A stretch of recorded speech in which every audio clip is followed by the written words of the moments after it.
Jalen Green is the #1 basketball prospect in the 2020 class. Made a big announcement yesterday that he is bypassing college to enroll in the NBA's new G League Professional Pathway program.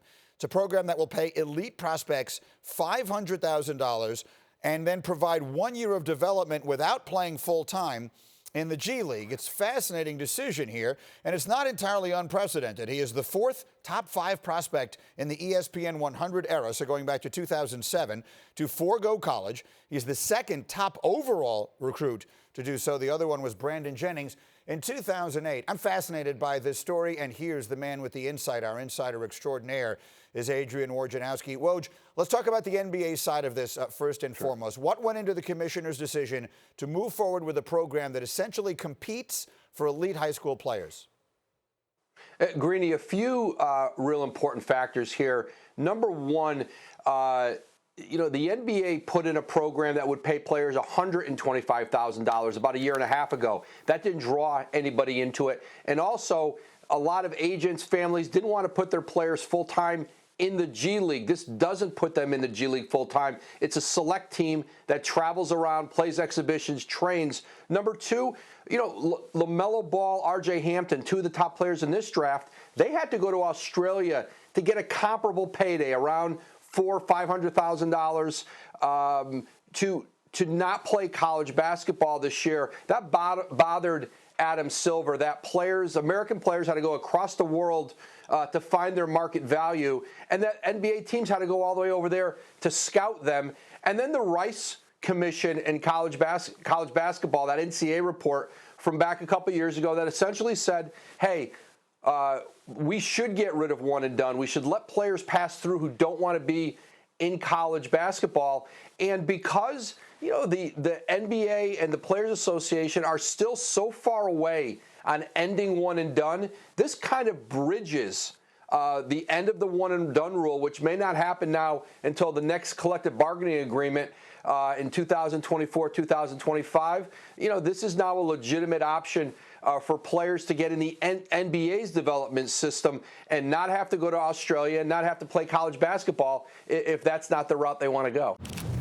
How does this impact college, in your opinion?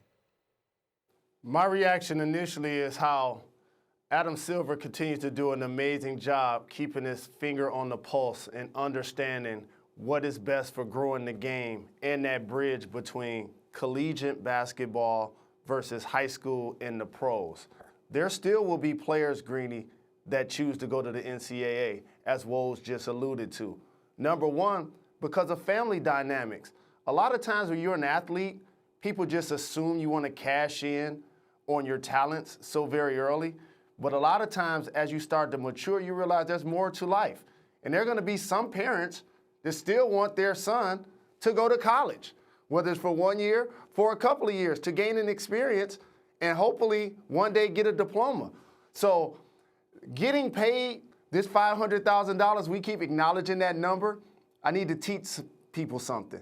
It ain't $500,000. Once you pay Uncle Sam, that's 40%. Once you pay your agent, that's between 4 and 10%. Once you pay for insurances, that's another 10 to 15%. So we keep saying 500,000.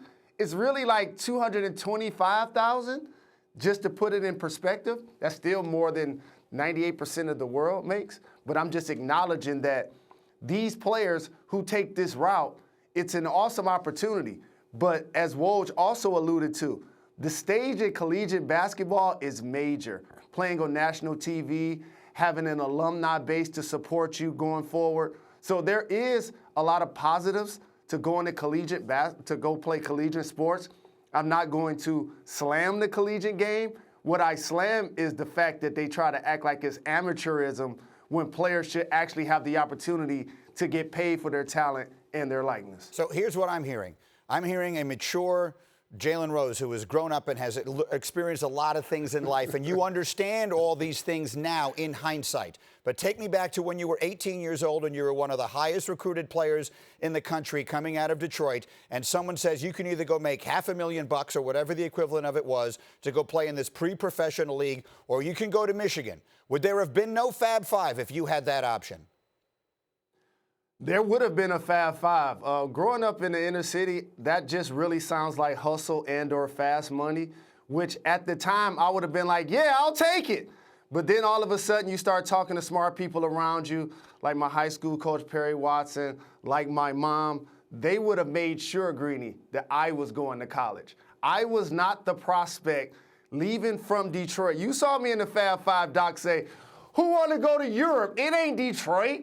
You think I would have got on the airplane and go somewhere internationally, try to learn a different language to play basketball or go play in the G League and be traveling on buses? Those ain't great accommodations just yet. And also, all NBA teams aren't necessarily affiliated per se with the G League. And here's what I mean. So you can have a top prospect that go plays in the G League that you draft, but it don't mean that it's going to necessarily be a pipeline, a style of play, a coach, of people that's going to nurture him to get ready to play for your team. So there are pros and cons to it. Jalen, let me ask you one more quick question, though, because you said this sounds like a hustle, and I get that part of it, but it's coming from Adam Silver, right? This is not something that's coming from some guy who's trying to convince you that he's going to get you some short-term money. This is coming from the NBA directly. I think that changes the dynamic, doesn't it?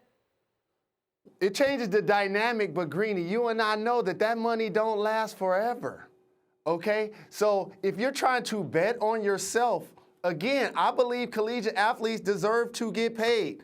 I also believe after high school, prospects should have the opportunity to choose whether they go overseas, whether they go to the NBA, whether they go to the G League. However, if you decide to go to the G League, that's something that you're acknowledging that college is for you, and that's fine.